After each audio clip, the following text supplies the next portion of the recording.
17 जून 2026 को America Iran के बीच हुआ युद्ध समझौता एक्सपायरी डेट के करीब है। कुल जमा 96 घंटे ही बचे हैं। 60 दिन की मोहलत खत्म होने वाली है। तो अब क्या होगा?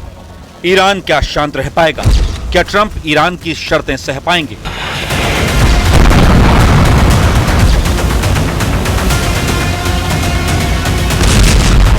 हालात ठीक नहीं। ईरान गुस्से में है। ईरान दुश्मनों को घर में घुसकर मारने का मन बना चुका है। इस वक्त सब कुछ ईरान के हक में है। ईरान के पास मिसाइलों की कोई कमी नहीं। ईरान के पास वॉर कमांडरों का जुनूनी ग्रुप है, जिन्होंने अब दुश्मन देशों के इलाके में तहलका मचाने का ऐलान कर दिया है। खाड़ी में अमेरिका के सैन्य अड्डे जिन देशों में हैं, वो फिर से ईरान के निशाने पर आ गए हैं। ये अलर्ट रेवोल्यूशनरी कमांडर रजा नकदी ने दिया है।